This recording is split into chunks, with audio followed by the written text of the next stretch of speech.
Dear friends in the spirit, 111, it's Eddie Luisi. How are you? How are you enjoying all the snow on the northeast? Holy mackerel.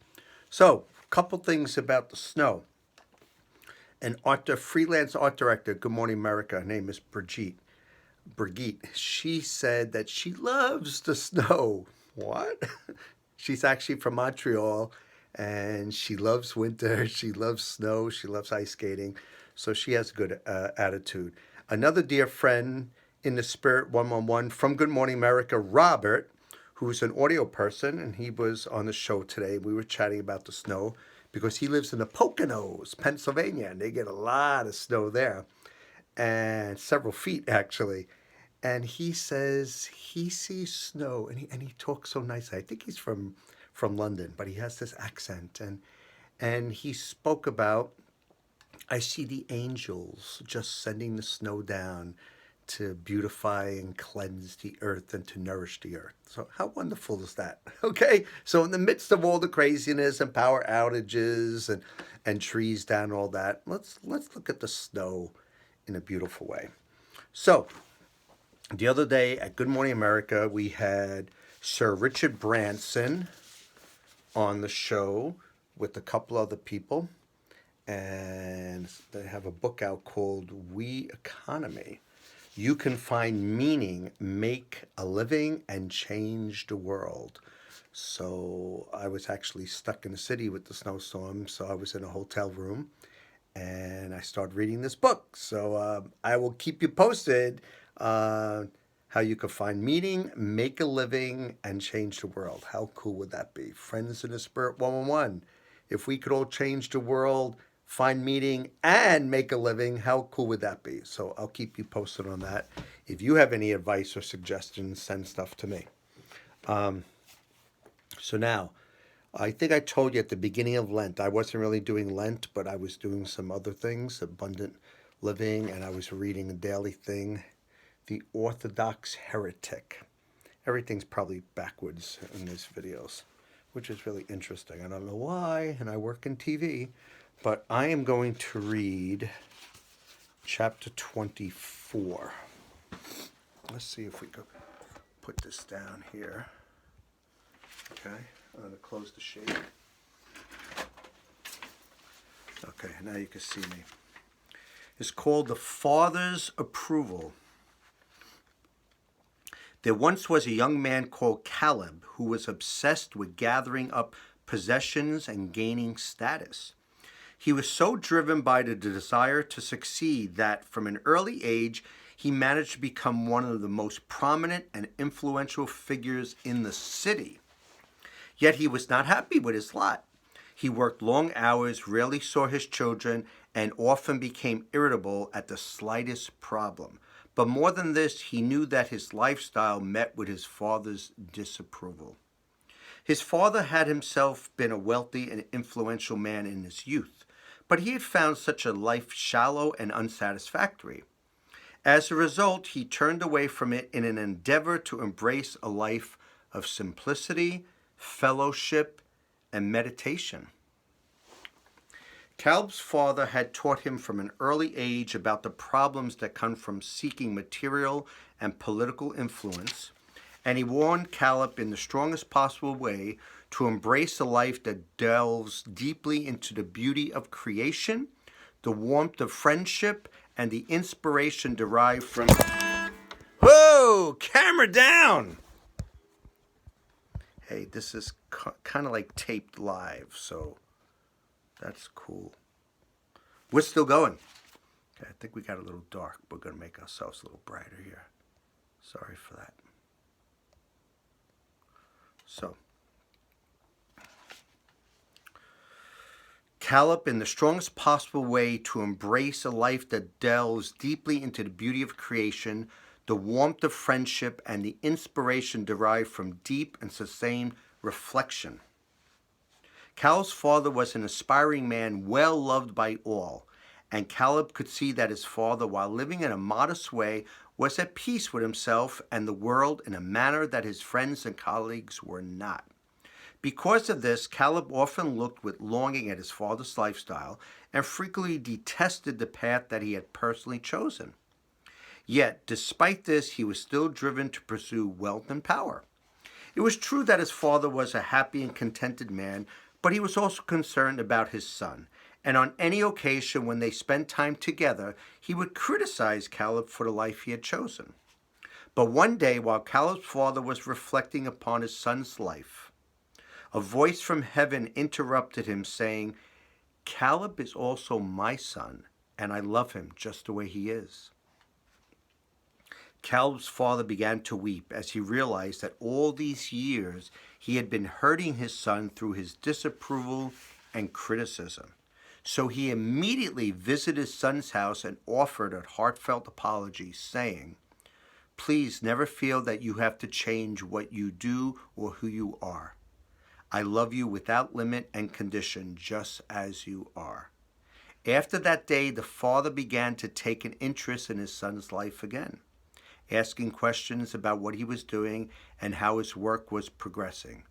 But increasingly, Caleb found that he was no longer so interested in working the long hours.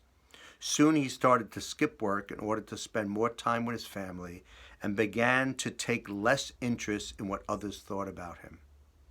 Eventually, Caleb gave up his work entirely and followed in his father's footsteps, realizing that it was only after his father had accepted him unconditionally for who he was that he was able to change and become who he always was meant to be.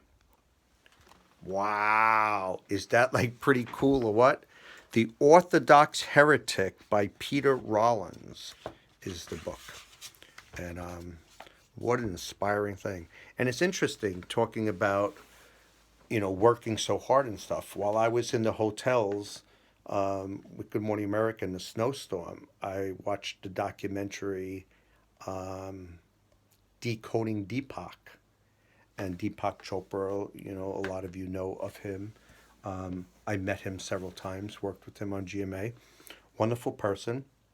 But it was a documentary from his son and really showing the real Deepak, how he's just constantly going and moving and needing approval and the respect and admiration from others.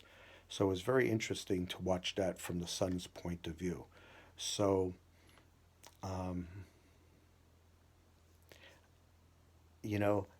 God bless all of you, friends of Spirit 1111, whatever path you're on, whatever you're doing. I always say when we have, the high school and college students come to Good Morning America, and I give a little motivational talk and stuff, and I said, look, at this early stage in your life, high school, college age, career-wise, the word no is not in your vocabulary. It's yes, yes, yes. You want to get ahead, it's yes, yes, yes. Now, I said morally, the word no obviously exists, but career-wise, it's yes, yes, yes. But I also tell them, I said, look, right now, you're in your teens, right, early 20s. I said, I know you want to hustle now for your career. And if that's what you want to do the rest of your life, then God bless you. I'm not going to judge you. I'm not going to say anything. But I said, think about when you're 35 years old, okay? Do you want to be married? Do you want to be single? Do you want to have kids? Do you not want to have kids? Do you want to live in a house? Do you want to live in an apartment? Do you want to live in the suburbs? Do you want to live in a city? I said, and make that part of your career and your desire and your motivation. Yeah, it's great to hustle, hustle, hustle and work tons of hours and make a lot of money and have prestige. I'm not knocking it. But I'm also saying that it's good to have a life and a family, have some downtime, and relaxing also. So, with that in mind, and I guess that's why I've been at Good Morning America for 32 years, because basically when I'm done, I don't get called, I don't get emailed, I don't get text. I'm done. I do my job well as a stage manager, and then I get to leave. So, I get to enjoy my family and my free time and being a church musician, volunteering. So I enjoy that. So I'm going to read a little something. It's called Have Faith, and this is from Science of the Mind magazine. To walk a spiritual path is to forget what we may have been taught in the past and have faith in knowing that we are created in an image and out of the likeliness of the intelligence that created all there is. Faith and trust go hand in hand. You cannot have one without the other.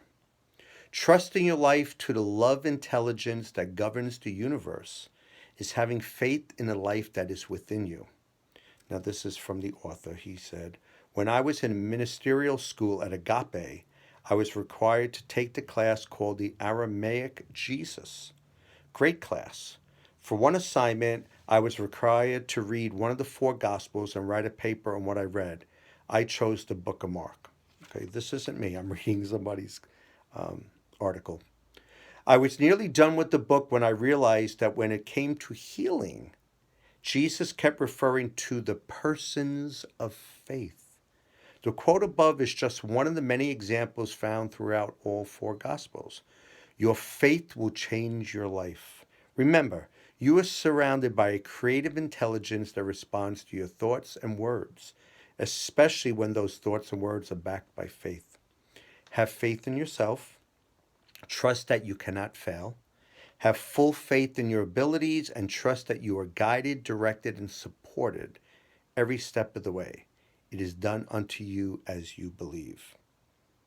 And I think I mentioned in one of these other videos that I have these three words: believe, thank, and receive. So, dear friends in the Spirit 111, believe that great things are in your life, that are coming to your life, that blessings are coming, manifestations are coming, favors coming. Thank God for those things, and then you will receive them. Okay? So I thank you for taking the time to watch this video. Feel free to share it with other people. And don't forget to share your faith with family and friends. Thank you. God bless.